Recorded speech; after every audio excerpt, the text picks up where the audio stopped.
신약성경 에베소서 5장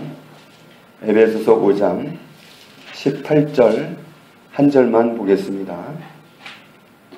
찾으셨으면 한 목소리로 같이 읽겠습니다. 술 취하지 말라. 이는 방탕한 것이니 오직 성령으로 충만함을 받으라. 아멘. 기독교를 하나의 이미지로 표현해 봐라. 그런다면 십자가로 표현할 수 있습니다. 하나님의 아들이신 예수님이 우리를 찾아오셨습니다. 그리고 우리를 위해서 십자가에 죽으셨습니다. 다른 분이 아니라 하나님의 아들이신 예수님이 우리를 위해 십자가에 죽으셨습니다. 우리는 이렇게 표현할 수 있습니다. 왜 예수님이 십자가에 죽으셨느냐면 그것은 우리의 죄 때문이었습니다. 우리가 조상 때에 아담 때에 하나님을 외면하고 등을 돌리는 그런 엄청난 실수를 저질렀습니다. 우리는 원래 하나님이 지으신 사람들입니다. 하나님의 지음을 받고 하나님의 축복을 보장받았던 사람들이 하나님께 등을 탁 치게 되는 그런 어처구니 없는 일이 일어나고 말았습니다. 물론 사탄에게 유혹을 받아서 그렇게 되었습니다. 그때 어떤 일이 발생했느냐면 로마서 3장 23절 말씀에 모든 사람이 죄를 범하였음에 하나님께 나아갈 수가 없게 되었다. 하나님과의 관계가 꼬였습니다. 하나님과의 관계가 단절되었습니다. 하나님과 소통이 되지 않습니다. 하나님과 화목하지를 않습니다. 하나님과 불화한 존재가 되었습니다. 하나님과 관계가 좋지 않은 이런 상태에서는 우리가 정말 살아가기가 어렵습니다. 하나님이 우리의 모든 것이기 때문에 우리를 지으신 분과 관계를 단절하고 산다는 건 우리에게는 아주 참혹한 현실을 맞게 하는 그런 결과를 가져왔습니다. 더군다나 로마서 6장 23절에 죄의 삭은 사망이요 죄의 결과는 사망으로 가는 겁니다. 그때 이후로 사람에게 사망이 왔습니다. 우리는 한 사람 한 사람 사라져가는 것을 목격하고야 할 것입니다. 그런데 진짜 이것은 사망에 들지도 않습니다. 사람이 이 세상을 떠나는 그 사망은 사망도 아닙니다. 진짜 사망은 영원히 꺼지지 않는 불못으로 들어가는 겁니다. 그 지옥불에 들어가는 그것이 우리에게 닥쳐있는 사망입니다. 그런데 하나님께 죄를 지은 결과가 그걸로 그렇게 끝나게 되어 있습니다. 그런 우리를 살리기 위해서 하나님의 아들이 오셨는데 그분이 우리가 당할 사망을 대신 당하신 겁니다. 대신 죽으시고 우리를 사망에서 밀어내셨습니다. 우리를 해방시키셨습니다. 우리를 구원하셨습니다. 우리의 구원을 위해서 오신 분이 예수님이십니다. 그분은 원래 하나님의 아들로서 죄라고는 하나도 지은 적이 없는, 죄를 경험한 일이 없는 그런 분이 우리 죄를 위해서 죽으신 겁니다. 로마서 5장 8절에 우리가 아직 죄인 되었을 때에 그리스도께서 우리를 위하여 죽으심으로 하나님께서 우리에게 대해서 얼마나 사랑을 크게 갖고 계신지를 드러내셨다. 이렇게 말씀하고 있습니다. 그래서 로마서 5장 9절에 그러면 이제 우리가 그의 피로 말미암아 의롭다 하심을 받았으니 더욱 그로 말미암아 진노하심에서 구원을 받을 것이니 곧 우리가 원수 되었을 때에 그의 아들의 죽으심으로 말미암아 하나님과 화목하게 되었은즉 화목하게 된 자로서는 더욱 그의 살아나심으로 말미암아 구원을 받을 것이니라. 예수님이 우리 죄를 위해서 십자가에 죽으신 겁니다. 그럼 이제 우리가 어떻게 구원을 받습니까? 로마서 10장 9절에 보면 네가 만일 내 입으로 예수를 주로 시인하며, 예수님을 주인 주자 할 때 주인으로 시인하며 또 하나님께서 그를 죽은 자 가운데서 살리신 것을 내 마음에 믿으면 구원을 받으리니 사람이 마음으로 믿어 의에 이르고 입으로 시인하여 구원에 이르느니라. 사람이 마음으로 예수님이 나의 주인이라는 사실을 믿으면 구원을 받는다. 의에 이른다. 이 사실을 내 입술로 고백하고 예수님이 나의 주님이십니다. 나의 주인이십니다. 그렇게 고백하면 그 사람은 구원을 받는다. 이렇게 말씀하고 있습니다. 하나님의 아들이신 예수님이 우리를 찾아오셔서 우리 죄를 위해서 십자가에 죽으셨습니다. 나의 구원이 되셨습니다. 나의 구주이십니다. 그리고 원래 나를 지으신 주님이십니다. 주인이십니다. 이 사실을 마음으로 인정하고 입술로 고백하면 그 사람은 구원받습니다. 로마서 1장 4절에 성결의 영으로는 죽은 자들 가운데서 부활하사 능력으로 하나님의 아들로 선포되셨다. 그분은 주 예수 그리스도시다. 예수님은 죽은 자 가운데서 유일하게 부활하신 분, 다시 살아나신 분입니다. 그 사실로 하나님의 아들이라는 사실이 온 세상에 인정된 겁니다. 아무도 죽음을 이긴 적이 없는데 죽으셨던 예수님이 확실하게 다시 살아나셔서 과연 하나님의 아들이시다 라는 사실을 인정받으셨습니다. 예수는 원래가 만물을 지으신 하나님이십니다. 그래서 요한복음 1장 2절에 보면 그가 태초에 하나님과 함께 계셨고 만물이 그로 말미암아 지은 바 되었으니 그가 없이는 지어진 것이 아무것도 없다. 예수님이 모든 것을 지으신 분입니다. 그러니까 원래 우리를 지으셨으니까 주인이십니다. 우리가 진흙으로 뭔가를 만들었다면 그게 누구 겁니까? 만든 사람의 것입니다. 나를 만드신 분이 누구냐면 예수님이십니다. 그러니까 그분은 원래 하나님이십니다. 하나님이신데, 나를 지으신 하나님이신데 나를 살리기 위해서 우리의 모습을 입고 이 땅에 오신 겁니다. 그분을 이름을 예수님이라고 한 겁니다. 원래부터 우리를 지으셨으니까 예수님은 주인이시고, 또 더군다나 진짜 주인이신데 예수님은 우리를 구원하기 위해서 값을 지불하신 분입니다. 우리의 구원을 위해서 자기 자신을 내어주신 분이십니다.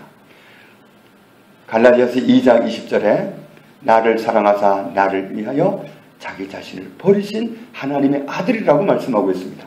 나의 구원을 위해서 자기를 내놓으셨습니다. 자기를 버리셨습니다. 값으로 내놓으신 겁니다.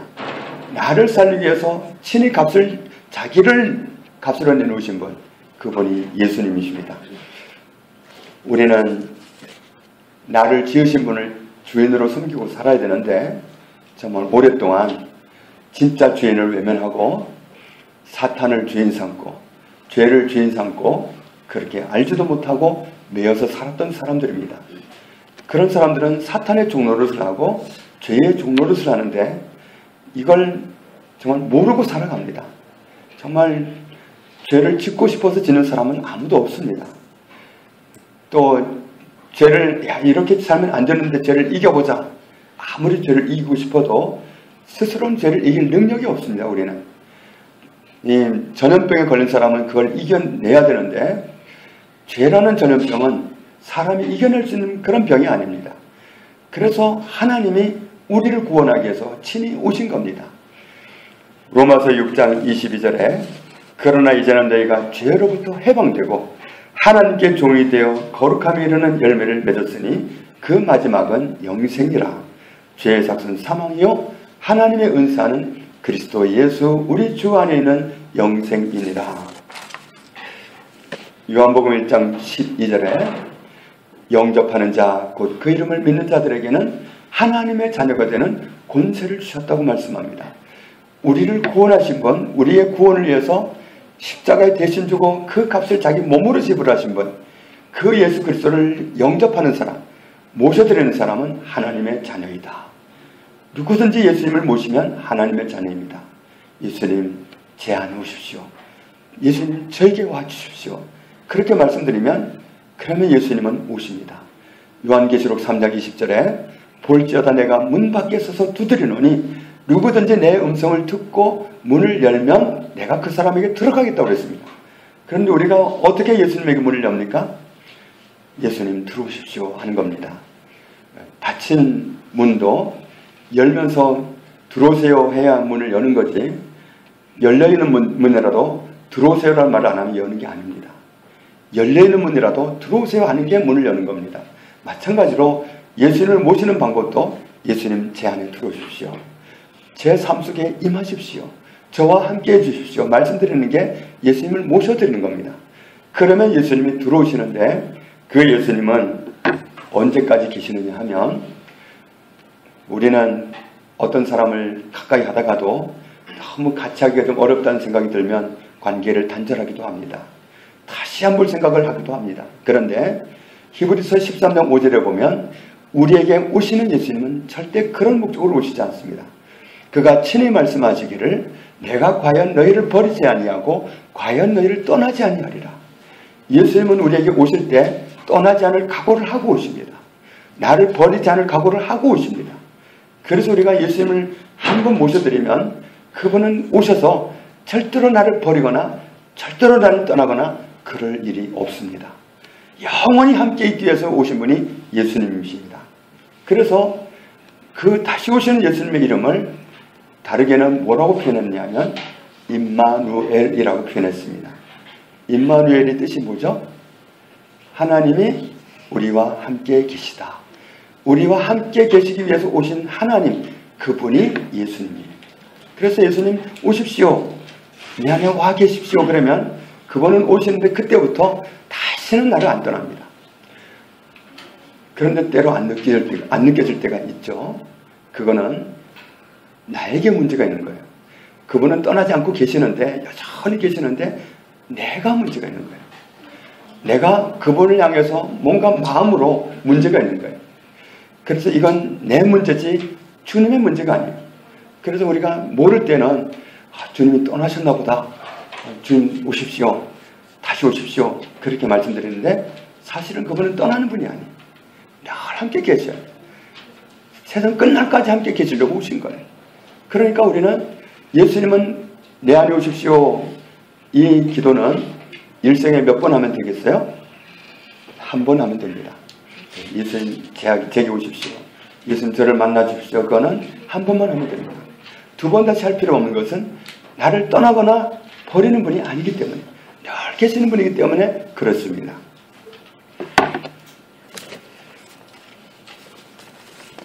그런데 우리의 구원을 이루신 예수님이 어느 날 승천하셨습니다. 원래 계시던 하나님의 나라로 가셨습니다. 그때 내가 하나님의 나라로 돌아간다고 말씀하셨을 때 제자들은 찬물을 끼얹는 것처럼 조용해졌습니다. 큰일 났다. 아니 우리를 구원하러 오신 예수님이 영원히 같이 계실 줄 알았는데 천국으로 본래대로 돌아가신다니 갑자기 분위기가 싸늘해졌어요. 그때 예수님이 하신 말씀이 내가 가는 것이 너희에게 더 유익하다. 왜냐하면 요한복음 14장 16절에 말씀하기를 내가 아버지께 구하겠으니 그가 또 다른 보혜사를 너희에게 주사 영원토록 너희와 함께 있게 하리니. 또 다른 보혜사를 너희에게 보내겠다. 아버지께 말씀드려서 그 보혜사라는 말이 뜻이 뭐냐면 돕는 자, 중재자, 변호자, 위안자 그런 뜻입니다. 우리를 돕는 분으로 또 다른 분을 보내겠다. 그분이 누구죠? 그 보혜사가 성령님입니다. 성령님. 그분을 얼마 동안 계시게 하려고 보내겠다고 그랬죠? 영원히 계시게 하려고 보내겠다 그랬습니다. 그런데 그 성령님이 언제 오셨냐면 마가 다락방에 모여서 120명 정도 되는 사람들이 뜨겁게 기도할 때 그때 성령님이 천국에 계시던 성령님이 이 땅으로 완전히 임하셨습니다. 그 오신 성령님은 영원히 계시기 위해서 오신 겁니다. 다시 돌아갈 의향으로 오신 게 아니에요. 구약시대에는 하나님의 신이 오셨다가도 사람이 크게 잘못하면 떠나기도 했어요. 그러나 예수님이 다시 본격적으로 임하게 하신 그 성령님은 영원히 있기 위해서 오셨어요. 그분 역시도 예수님처럼 오시면 떠나지 않으셔요. 늘 같이 계셔요. 그 성령님은 우리와 영원히 함께 있기 위해서 오셨습니다. 그분은 떠나는 분이 아닙니다. 그러니까 한번 오시면 그분은 영원히 계십니다. 그런데 성령님이 언제 우리에게 오시는가? 예수님을 구주로 모실 때 그때 성령님이 오십니다. 그 증거를 한번 살펴보도록 하겠습니다. 사도행전 11장 7절을 보겠습니다.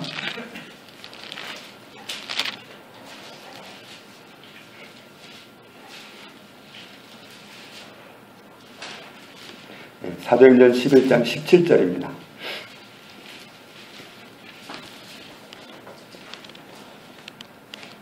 같이 읽습니다. 그런즉 하나님이 우리가 주 예수 그리스도를 믿을 때에 주신 것과 같은 선물을 그들에게도 주셨으니 내가 누구이기에 하나님을 능히 맡겠느냐 하더라. 아멘. 지금 고넬료 집안에 베드로가 방문해서 하늘나라 복음을 전했더니 그 사람들이 다 예수님을 모셨습니다. 예수님을 모시고 났더니 그들에게 이 베드로를 포함한 먼저 하나님을 믿게 된 사람들이 예수를 믿을 때에 받았던 선물을 이 사람들도 받았다. 그런데 그 선물이 뭐죠? 성령님. 예수를 믿을 때에 성령을 받았다. 그러니까 유대인이든 이방 사람이든 한국 사람이든 어느 나라 사람이든 예수를 믿을 때에 누가 오셨느냐? 성령님이 오십니다. 그리고 사실은 성령님의 도움이 없이는 아무도 예수님을 믿을 수가 없어요. 고린도전서 12장을 보겠습니다.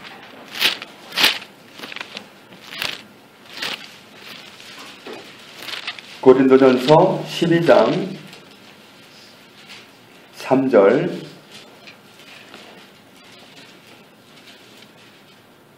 같이 읽습니다.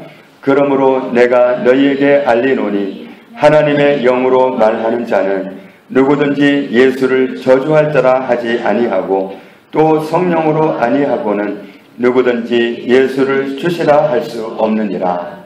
아멘.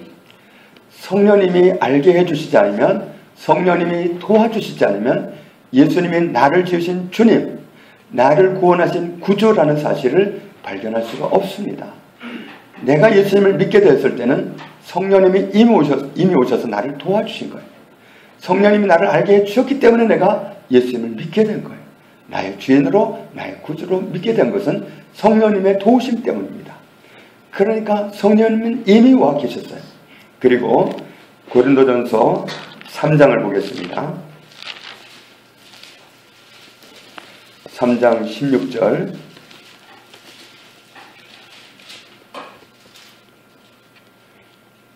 같이 읽습니다. 너희는 너희가 하나님의 성전인 것과 하나님의 성령이 너희 안에 계시는 것을 알지 못하느냐. 아멘. 이미 예수를 믿을 때 오셔서 이미 나를 성전 삼고 계시다. 너희 안에 계시다. 이 사실을 모르니? 성전 삼고 와 계시는데 모르니? 이미 나를 성전 삼고 계십니다. 내 안에 계십니다. 성령님이. 6장 보겠습니다. 6장 19절 같이 있습니다. 너희 몸은 너희가 하나님께로부터 받은 바 너희 가운데 계신 성령의 전인 줄을 알지 못하느냐. 너희는 너희 자신의 것이 아니라 같이 값으로 산 것이 되었으니 그런즉 너희 몸으로 하나님께 영광을 돌리라. 아멘. 우리 몸은 하나님께로부터 받은 바 우리 가운데 계신 성령님, 그분이 거하시는 전이다. 하나님이 주신 성령, 그분이 내 안에 거하고 계시다. 우리의 몸은 성령님이 거하시는 성전입니다. 성령님이 어디 계시냐면 믿는 사람들 안에 계십니다. 내 안에 계십니다. 성령님이. 구원 받으셨습니까? 구원 받았다면 성령님이 이미 나를 성전 삼고 와 계십니다. 아직 구원받지 못했다면 구원 받으면 됩니다. 예수님이 나의 주라는 사실, 예수님이 나의 구원을 위해서 오셨고 십자가에서 나를 구원해 놓으셨다는 사실을 마음으로 믿고 입으로 시인하면 그 사람은 구원받습니다. 그리고 그 구원을 이루신 예수님을 내 안에 와 주십시오, 나와 함께 해주십시오 말씀드리면 예수님은 내 안에 와 거하십니다. 그리고 하나님의 성령이 예수를 믿을 때에 내 안에 오셔서 나를 성전을 삼고 아예 거하시는데 그분은 영원히 그렇게 하려고 오셨습니다. 그래서 그분은 떠나는 분이 아닙니다. 그래서 예수님을 모셔드리지 않은 분이 계시다면 개인적으로 모셔드리기만 하면, 그렇게 기도하기만 하면 누구라도 구원받습니다. 이 자리에 계신 분이 다 구원받은 분들이 되기를 주님의 이름으로 축복합니다. 성령님은 우리 안에 와 계시는데 왔다 갔다 하시는 분이 아닙니다. 가끔 TV를 보거나 이제 그럴 때 보면 어떤 분들이 그런 기도를 이제 하는 걸 봅니다. 예수님 오십시오. 성령님 오십시오. 그렇게 기도하는 걸 봅니다. 그리고 되게 은혜를 받더라고요. 그래서 저도 더 은혜를 받아볼까 하고 따라해 본 적이 있어요. 그런데 저는 그 기도를 하면 완전히 맥이 빠지더라고요. 왜 그런가 봤더니 방금 나누었던 이런 말씀 때문에, 와 계시는데 또 오라고 하면 어떻게 오시라고. 이미 와 계신 사실을 인정해 드리는 것이 우리의 믿음입니다. 그래서 히브리서 11장을 보겠습니다.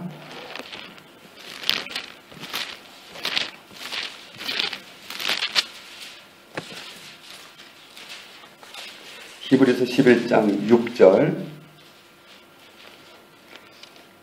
같이 읽습니다. 믿음이 없이는 하나님을 기쁘시게 하지 못하나니 하나님께 나아가는 자는 반드시 그가 계신 것과 또한 그가 자기를 찾는 자들에게 상 주시는 이심을 믿어야 할지니라. 아멘. 하나님을 믿는 사람에게는 이 믿음이 동반되어야 한다. 그래야 하나님을 기쁘시게 드릴 수 있다. 나의 구원을 위해서 아들을 희생하신 분, 그 하나님을 기쁘시게 드릴 수 있다. 그럼 어떤 믿음이 있으면 하나님을 기쁘시게 드릴 수 있느냐? 하나님이 나와 함께 계십니다. 예수님이 나와 함께 계십니다. 성령님이 항상 나와 함께 계십니다. 이 믿음을 드릴 때에 하나님을 기쁘게 드릴 수 있다. 그리고 내가 하나님을 찾으면 상 주신다. 내가 하나님을 찾으면 하나님 내게 반응하신다. 나를 환영하신다. 나를 기뻐하신다. 내가 하나님을 향할 때마다 하나님은 나를 반기십니다. 이 믿음을 들을 때 우리가 하나님을 기쁘시게 들을 수 있습니다. 하나님을 기쁘게 해드리면 정말 인생이 그야말로 정말 끝나는 겁니다. 하나님을 기쁘시게 드린 사람이 있다면 그 사람은 그의 인생은 보장받은 겁니다. 에녹이라는 사람은 365세를 살았는데 65세에 하나님을 만나고 나서부터 줄곧 나머지 인생 300년 동안을 하나님을 하루같이 모시고 동행하며 살았습니다. 지금 그 말씀을 하고 있는 거예요. 바로 앞에 에녹을 말씀하고 있어요. 에녹은 300년 동안 하나님과 동행했다. 하나님을 기쁘시게 하는 사람이라는 증거를 받았던 에녹이다. 그럼 에녹이 그래서 어떻게 하나님을 기쁘게 했길래 하나님을 기쁘게 하려면 이 두 가지 믿음이 항상 있어야 된다. 하나님이 나와 늘 함께 계시다. 항상 나와 함께 계시다. 이 사실을 인정해 드려라. 그리고 내가 하나님을 부를 때마다, 하나님을 찾을 때마다 하나님 나를 반기신다. 그래. 이렇게 반기시는 분들의 사실을 인정해 드려라. 에녹이 그런 사람이었다. 그런 삶을 통해서 에녹은 300년이라는 그 긴 세월을 하루같이 하나님과 줄곧 동행하는 삶을 살았다. 그의 인생은 그 종지부가 얼마나 아름답게 찍혔는지. 300년을 하나님과 동행하더니 어느 날 하나님이 그를 데려가셨는데 죽음도 안 고치고 데려가셨다. 이런 은혜가 정말 우리에게 있으려면 정말 이 믿음을 들으면 됩니다. 두 가지 믿음. 하나님은 늘 나와 함께 계십니다. 예수님이 늘 나와 함께 계십니다. 성령님이 늘 나와 함께 계십니다. 내가 하나님을 찾을 때마다 하나님 나를 기뻐하십니다. 이 믿음을 항상 드리라는 것. 이 믿음을 항상 드리면 하나님을 기쁘시게 드릴 수 있어요. 하나님을 기쁘시게 드리면 우리는 하나님의 보장하신 인생을 살아갈 수 있어요. 그래서 우리가 이 믿음을 놓치지 말아야 됩니다. 그래서 정말 이 터 위에 서서 하나님을 섬길 때 하나님 기뻐하시더라고요. 그런데 이런 사실이 이미 베이스에 깔려 있는데, 이미 와 계시는데 성령님 오십시오. 그러니까 참 맥이 빠지더라고요. 그래서 우리가 정말 그분 오셔서 떠나지 않은 분이다. 떠나는 분 같으면 모셔드려야죠. 또 모시고 또 모시고 해야 되겠지만 그분은 절대로 버리거나 절대로 떠나거나 하는 분이 아니라고 분명히 말씀하셨기 때문에 늘 나와 함께 계십니다. 사람은, 다른 사람이 정말 곤란한 모습을 지닐 때 등 돌리기도 합니다. 그러나 주님은 참아주십니다. 하나님은 참아주십니다. 견뎌주십니다. 그리고 돌이키기를 기다려주시고 그가 회개할 때 품어주십니다. 사람은 용서해 주세요 그러면 때릴지도 몰라요. 그러나 하나님은 품어주십니다. 너의 연약함을 내가 인정한다. 하나님은 언제고 우리가 회개할 때 기뻐하시고 품어주십니다. 늘 함께 계셔요. 아무리 잘못해도 하나님 함께 계셔요. 그래서 나를 참아주시고 어느 날 내가 그 잘못을 깨닫고 회개할 때 주님은 그렇게 기뻐하시고 기쁨을 주셔요. 주님은 늘 그렇게 함께 계신 분이라는 사실, 이 믿음을 들을 수 있을 때 우리가 하나님을 기쁘시게 하는 성도로 자녀로 살아갈 수가 있습니다. 그런데 오늘 본문에 에베소서 5장 18절에 이런 부탁을 하고 있습니다. 에베소서 5장 18절 우리 다시 읽겠습니다. 같이 읽습니다. 술 취하지 말라. 이는 방탕한 것이니 오직 성령으로 충만함을 받으라. 아멘. 술 취하지 말라. 하나님은 오늘 우리에게 이렇게 요구하십니다. 술 취하지 말라. 이는 방탕한 것이다. 방탕하다는 것이 원어로 보면 거칠고 무질서한 생활이란 뜻입니다. 질서가 없는 생활입니다. 자, 예를 들어 보겠습니다. 태양과 지구는 적당한 거리를 두고 회전을 하고, 그래서 우리에게 밤이 되고 낮이 되고 그리고 한 달이 되고 1년이 되고 그렇게 고정적으로 돌아갑니다. 하나님이 정해놓으신 부여하신 질서가 여전히 유효합니다. 처음 지었을 때부터 지금까지 여전히 하나님의 질서가 태양과 지구 사이에 여전히 유효합니다. 만약에 여기 질서가 파괴됐다고 그러면 난리 납니다. 이 지구 제대로 돌아갈 수 없습니다. 하나님이 지으신 모든 만물이 질서를 유지하고 있습니다. 하나님이 지으신 모든 것은 질서를 가지고 있습니다. 질서가 깨지는 날 이 세상은 완전히 뒤범벅이 됩니다. 굉장히 곤란합니다. 우리가 술 취하는 길로 가는 것은 질서를 깨는 것이다. 질서를 파괴하는 것이다. 그건 하나님의 지음을 받은 사람의 원래 모습이 아니라는 거예요. 하나님의 지음을 받은 소중한 사람으로서 그렇게 살 존재가 우리는 아니라는 거예요. 질서를 무너뜨리는 거라, 이런 뜻이에요. 술 취하지 말라. 술 취하게 되면 어떤 증상이 나타납니다. 어떤 사람은 주사를 하는데 정말 온 가족을 괴롭힙니다.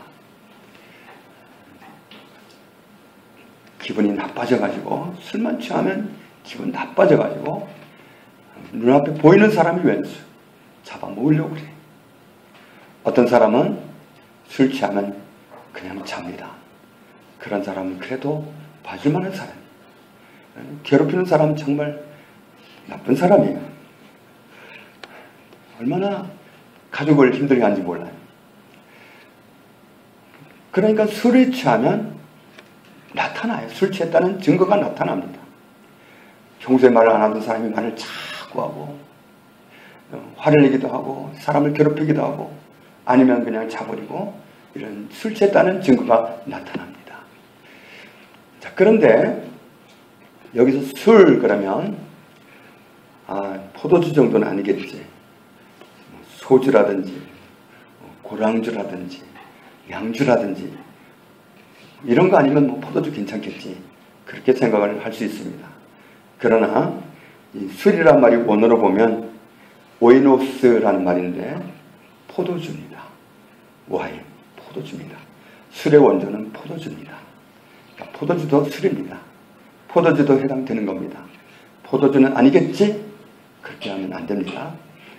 성찬식 할 때만 포도주 드시고 포도주를 술로 복용하는 건 그렇게 좋지 않습니다. 한때는 잠자기 전에 포도주 한 잔을 마시면 좋다, 이런 소문이 돌았는데 의학적으로 전혀 해당이 없는 귀의 소문이랍니다. 좌우간 우리의 육체는 알코올이 고정적으로 부어지며 문제를 일으키게 되어 있답니다. 그래서 정말 이런 길은 우리가 가지 말아야 할 길이다. 질서를 파괴하는 것이다. 그런데 그 길은 가지 말고 뭘 하라고 그랬죠? 오직 성령으로 충만함을 받으라. 충만함을 받으라는 말이 원어로 보면 채우다, 충만하다, 가득하게 하다, 넘치게 하다, 그런 뜻입니다. 이것은 하지 말고 저것은 하라, 이런 뜻입니다. 그런데 이걸 앞뒤를 좀 맞게 연결을 하다 보면 이렇게 말할 수도 있겠죠. 술 취하지 말고 무엇에 취하라? 성령으로 취하라. 또 뒷말에다 맞추면 술 충만하지 말고 무엇으로 충만하라? 성령으로 충만하라. 술로 충만하지 말고 성령으로 충만하라. 술로 충만한 것은 해로운 것이니까 하지 말아라. 술 충만하려면 어떻게 하면 되죠? 술 충만한 사람들 보면은 술을 이미 먹어놓고도 또 술 달래요. 술. 자꾸 술을 찾습니다. 그럼 술 충만해집니다. 술을 붓고 또 보면 술 충만해집니다. 그런데 우리에게 그런 걸 가지 말고, 그런 길로는 가지 말고 성령으로 충만함을 받으라 그랬습니다. 우리가 어떻게 하면 성령으로 충만함을 받을 수 있을까? 성령님은 이미 와 계시는데, 내 안에 와 계시는데, 영원히 떠나지 않을 각오를 하고 와 계시는데, 이미 와 계시는데 성령님을 어떻게 충만하게 할 수 있을까? 이 사람들을 보면 어떤 사람은 성령 충만합니다. 또 어떤 집회에 가면, 어떤 예배에 가면 성령 충만합니다. 제가 보아왔던 중에서 못 본 건 제가 어떻게 할 수 없고, 본 것 중에서는 베니힌 목사님 집회에 갔을 때 성령의 임재가 가장 강력했습니다. 제가 본 바로는 정말 그 성령의 임재가 얼마나 정말 강력했는지, 정말 그 영역 안에 들어간 사람들이, 그 성령의 만져짐을 당하는 사람들은 어떤 증상이 나타나요. 몸으로도 증상이 나타나는데 저는 그걸 압니다. 굉장히 사람들이 성령 때문에 힘들어 하더라고요. 그런데 그 힘들다는 게 나쁜 힘든 게 아니라 좋은 힘든 겁니다. 그렇게 강력하게 성령님 임하시는 걸 봤는데, 그분이 집회를 하다가 그분 집회의 특징이 있어요. 그분은 찬양을 많이 합니다. 그분처럼 찬양의 재질이 있으면 좋을 것 같아요. 찬양을 많이 하는데, 그런데 그 찬양곡이 정해져 있어요. 레퍼토리가 정해져 있습니다. 아주 자주 부르는 찬양이 40장, 주 하나님 지으신 모든 세계, 내 마음속에 그리울 때, 이 찬양 아주 주로 부르는 찬양 중에 더 많이 부르는 찬양이 40장입니다. 그 가사를 보면 전부 다 하나님을 높이는 찬양이에요. 그러니까 그냥 우리 분위기 내는 찬양이 아니라, 그런 찬양이 아니라 가사를 보면 하나님을 높이는 찬양인데, 베니 목사님이 40장을 부를 때 보면 그분 정말 음악 재질이 있어서 그런지 천천히 부를 때는 얼마나 천천히 부르는지 몰라요. 우리가 따라하려면 정말 숨막힐 것 같아요. 얼마나 슬로우 하는데, 그런데 그분이 그 찬양을 하는 가운데 성령이 임하시는데, 어느 클라이막스에 가니까 그분이 이렇게 하더라고요. 갑자기 찬양을 중단하고서는 하늘을 향해서 보고는 Jesus 하더라. 우리말로 옮기면 예수님 하는데, 그때 성령님이 사람들을 확 쳤더라고요. 그러니까 충만해지는 방법이 뭐냐면, 우리가 연애 시절을 생각해 보면 될 것 같아요. 연애 시절에 남녀가 만나서 서로 맞을 때, 그때 정말 콩깍지가 끼었는지 어떻게 되는지 모르겠지만, 그때는 얼마나 서로 보고 싶어 합니까? 그냥 너무너무 보고 싶어 하고, 정말 안 보면 너무 보고 싶어요. 그래서 만나면 헤어지기가 싫습니다. 헤어지기가 싫고, 억지로 헤어지죠. 억지로 헤어지고 나면 돌아서자마자 또 보고 싶어서 어쩔 줄을 몰라요. 그러면 생활 속에서 어떻게 합니까? 하루 종일 애인 생각을 합니다. 자나깨나 애인 생각을 하면서 보고 싶고, 정말 그러다가 결국은 헤어지지 말자, 우리 같이 살자, 같이 살게 되잖아요. 마찬가지예요. 애인이 뭐 수십 명 있어서 내가 만족한 게 아니라 한 사람을 정말 사랑할 대상으로 발견하고 사랑하기 시작할 때, 사랑에 빠졌을 때 나는 그렇게 그 사람이 보고 싶고 그 사람과 함께 있고 싶고 그 사람을 채워지길 원하고 내가 그 사람에게 채워지길 원해. 자꾸만 보고 싶어요. 그때 보면 사람이 참 아름다워요. 사랑하는 남녀를 보면 참 아름답습니다. 남자들은 멋있고 여자들은 아름답습니다. 아름다운 얼굴을 보면 사랑하는가 보네 다 알잖아요. 사랑할 때 보면 예뻐요. 정말 그 사랑에 빠진 남녀를 보면 그렇게 아름다울 수가 없습니다. 그렇게 그 좋은 모습을 하고 있는 사람을 보면 생각이 뭐에가 있어요? 그 사람한테 가 있어요.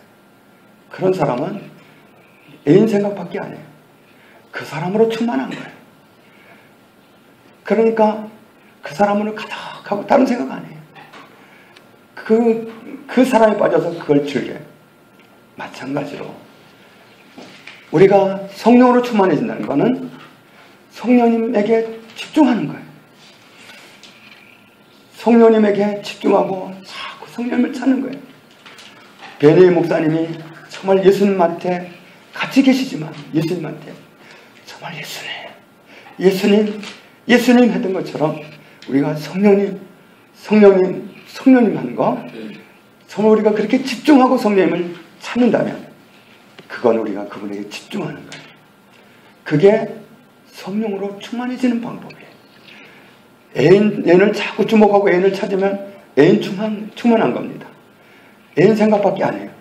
마찬가지로 성령님께 집중하면 성령 충만해요. 정말 하나님 사랑에 빠진 사람도 그렇게 아름다울 수가 없어요. 나이 먹어서 멋있어지는 방법, 나이 먹어서 너무 예뻐지는 방법이 있습니다. 하나님을 사랑하는 사랑에 빠진 사람은 그렇게 아름다워요. 정말 보기만 해도 압니다. 정말 무슨 또 사랑에 빠졌나, 그게 아니라 하나님을 너무 사랑하는 사람들은 그 모습이 드러나요. 모습 속에 드러납니다. 정말 성령님께 집중하고 우리가 성령님 하면 우리는 성령 충만해질 수 있어요. 우리가 성령 충만하라 이 말씀을 받고 있기 때문에 어떻게 성령 충만해지는가? 이미 와 계시는데 우리는 성령님을 생각도 안 하고 지나갈 때가 얼마나 많은지 몰라요. 우리에게 방해하는 거리가 요즘은 더 많습니다. 옛날에는 정말 주일학교를 하면 예배당이 아이들로 넘쳐났어요. 그러니까 어느 때부턴가 아이들을 교회로 데려오기가 참 힘들었어요. 왜냐하면 교회에서 하는 그 프로그램보다 TV에서 하는 어린이 프로그램, 주일날 아침에 어린이 프로그램을 하는데 아이들이 그걸 더 재밌어요. 더 재밌는 걸 쫓아가느라고 아이들이 교회를 안 와요. 그러니까 정말 한때는 그렇게 빼앗길 게 없었어요. 우리의 시선을 뺏어갈 데가 없었고 우리의 관심을 뺏어갈 데가 없었어요. 아무것도 즐길 게 없었어요. 그래서 지금도 어렵게 사는 문명이 발달하지 않은 지역에서는 아이들이 넘쳐납니다. 어른들도 넘쳐납니다. 정말 복음을 말하는 사람들이 진지하게 복음을 들어요. 근데 지금은 너무 방해받는 게 많아요. 이 예배당에 와서도 이 스마트폰 가지고 얼마나 방해받을 게 많아요. 요즘은 친구들을 만나도 그냥 같은 공간에 있다 보니 다 자기 공간으로 들어가가지고 스마트폰으로 들어갑니다. 이렇게 방해받는 시대예요. 그러다 보니까 내 안에 와 계시는 그분에게 집중할 시간이 없어요. 우리가 얼마나 그분에게 관심을 두지 못하고 내 세계를 파고 들어가는지 몰라요. 정말 늘 함께 계시는 그분이 나에게 어떤 마음을 품고 계시는데 그 사실도 우리는 잊은 채 내가 그분에게 정말 곁을 안 주면서 요즘은 주님한테 관심이 좀 식었나? 이런 오해를 하는 겁니다. 실제는 어떤지 한번 보겠습니다. 야고보서 있는 말씀입니다. 야고보서 4장 5절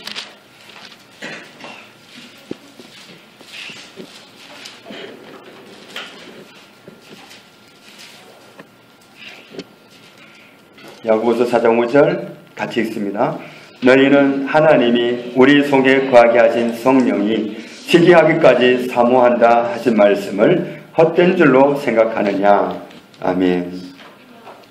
우리 속에 와 계시는 성령님은 옛날 정말 연애할 시절에 그 애인 생각에 푹 빠져 있었던 그때처럼 성령님은 그 이상으로 나를 그렇게 더 사모하고 계셔요. 한순간도 그렇지 않은 순간이 없어요. 성령님은 내 생각밖에 안 해요.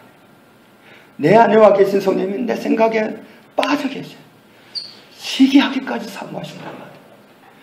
너 왜 나 좀 보지? 나 좀 보지. 야, 나 좀 찾지. 너 왜 나한테 그렇게 관심이 없니? 성령님이 그렇게 시기하기까지 나를 사모하시는데 우리는 그 성령님이 나를 그렇게 사모한다는 사실도 묵인한 채 다른 데 너무 관심 가질 게 많고 너무 내 관심을 빼앗아갈 게 많아서 거기에 관심을 갖느라고 성령님에게 맞닥뜨릴 시간이 없어요. 성령님을 마주할 시간이 없어요. 성령님께 집중할 시간이 없어요. 우리가 성령님께 집중하면 성령님이 얼마나 기뻐하시겠어요. 나를 시기하기까지 사모하시는 분이 나한테 계시는데 내가 성령님을 마주치면 내가 성령님하고 성령님을 찾으면 얼마나 좋아지겠어요.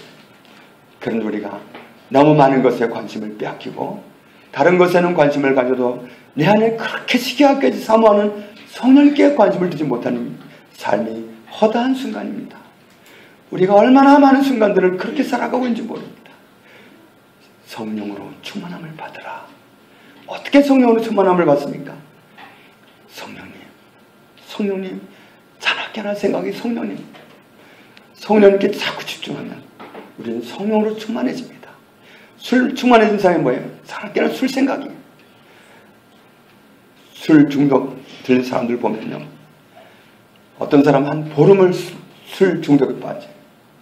그 기간 동안은 자다가 깨면 술집으로 가요. 술 마시고 떨어지면 또 술 사러 가고 밤에 잘 때도 술 마시고 자고 깨고 나서 또 술 찾아. 야, 정말 그렇게 술밖에 찾는 게 없어. 그렇게 사랑하는 가족들이 말려도 들리지도 않고 오직 술밖에 몰라요. 술. 그런 사람이 술 충만한 거예요.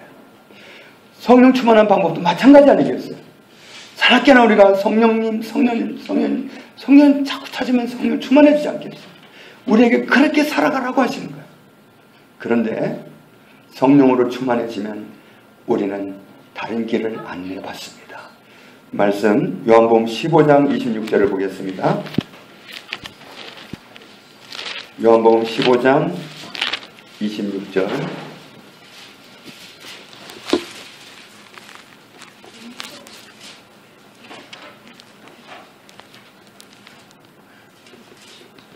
같이 있습니다.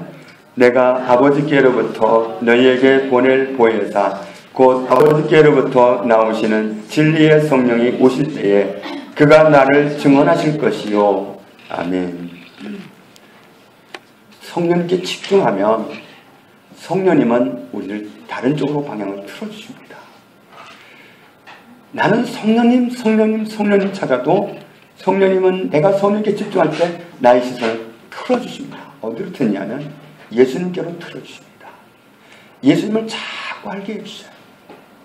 성령님께 가면 갈수록 집중하면 할수록 성령님은 예수님을 알게 해주셔요. 그가 나를 증언하실 것이요. 성령님은 목적이 있어요. 우리 안에 와 계시면서 자꾸만 예수님 알게 해주셔요. 성령 충만하면 예수님을 알게 되어 있어요. 자꾸만 예수님이 나를 얼마나 사랑하시니 그게 너무 알아져서 나는 성령님께 집중한다고 했는데 성령님 예수님을 너무 알게 해주시니까 예수님이 나를 위해서 그렇게 사랑하신 게 너무 감사해서 저녁에나 눈물을 흘리고 울보가 돼서 감사하고 그렇게 살아가게 돼요. 그래서 진짜 보혜사, 진짜 성령님은 자기를 말해주지 않습니다. 자꾸만 예수님을 말해줍니다. 성령 충만한 사람, 그래서 예수님을 자꾸 말하고 싶어요. 성령 충만한 사람, 자꾸 말씀을 말하고 싶어요.